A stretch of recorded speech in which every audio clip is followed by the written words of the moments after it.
Hi guys, it's Wendy from Ask the Landlady. I'm here with all the tips and tricks to help you make a profit in real estate rentals. I do have a couple books out.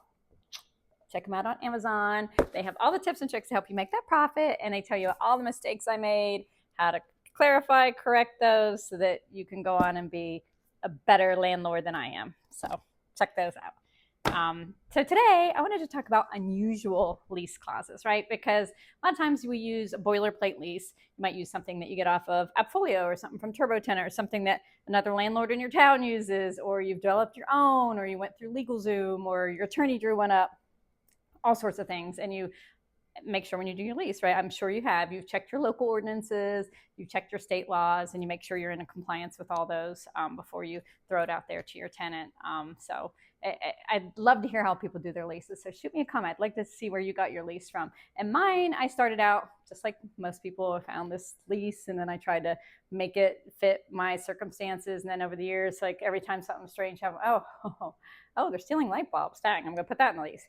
What? They're taking the batteries out of the smoke detectors? Put that in the lease. And you know what? It'd be really great if they all had renter's insurance. I'm going to require them to do that. That's in the lease.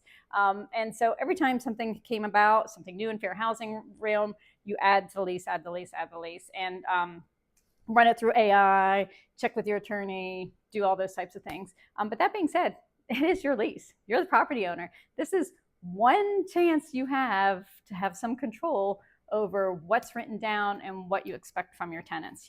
What do you expect, say, from them having guests? Are they allowed to have guests for a week? Some landlords are like, I'm okay with 2 weeks, but after that, no, they'd be on the lease.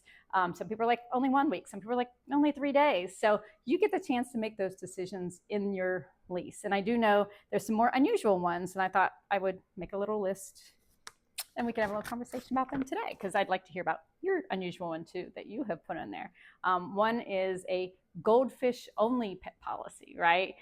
Some landlords only allow like a small fish as a pet, knowing that there wouldn't be any noise, damage, anything like that. So that's called the goldfish only, and since that kind of gets them out of that whole world of having to deal with pets that can create a lot of havoc. So another one is, this one is actually very unusual, because I don't think goldfish only is that unusual, but I do think social media non-disparagement clause in your lease, where it prohibits tenants from posting negative reviews or comments about the property.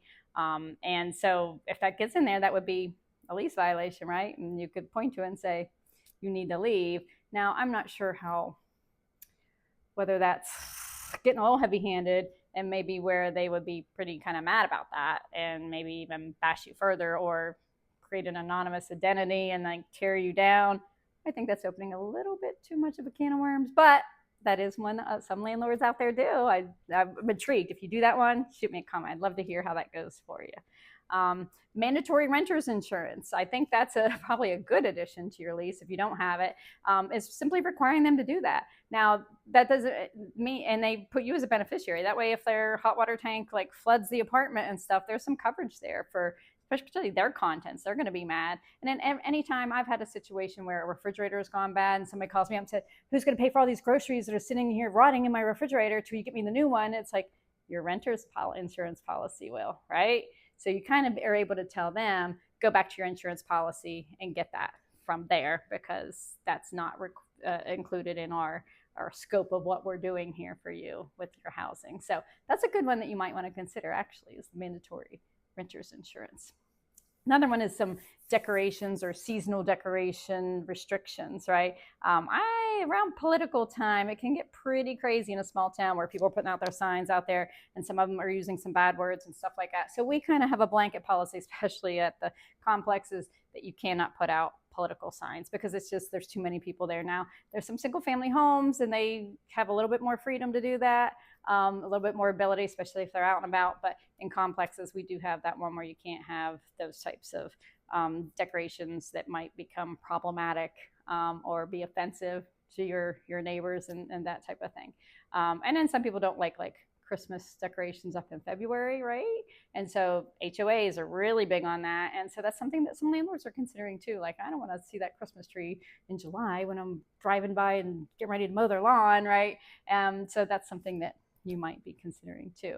I know of this one. This is a good one. My mother-in-law actually does this with an apartment she has, and she has mandatory professional cleaning in the lease. So she usually includes it in the rent and sends the person over. It's a great win-win, right? Because she knows the place is being kept up because that person has their eyes and ears going through there, and it's getting clean. And then that person gets housekeeping once a month. Dang, my first apartment, I would have loved that. So it's not a bad idea, especially if you have a high-end thing or you have a furnished apartment that you're concerned about. That's getting somebody in there every month that you're paying, that comes to you for the money and can say, hey, by the way, did you know they have 3 dogs in there or whatever? So that's something you might want to consider, especially if you have the ability to do the housekeeping. Now, I'm not sure every tenant coming in kind of likes that, because sometimes people are funny about that type of situation, but it's definitely a lease clause that could work to your advantage. Another one is about mandatory landscaping participation, and that's especially even if you have a complex. Some of them are requiring tenants to give certain hours to weed the properties. It's like, wow, how do you get them to do that? That's fantastic. HOAs do that, and sometimes they're voluntary and sometimes they're mandatory. It's great if you can get a sense of community where people are interested in doing it. Mandatory, I think it's a little heavy-handed, but again, it's your lease. You put in there exactly what you want. Of course, the visitor restrictions and time limits. Sometimes you can't have anybody overnight. Sometimes you can't have anybody more than 3 days.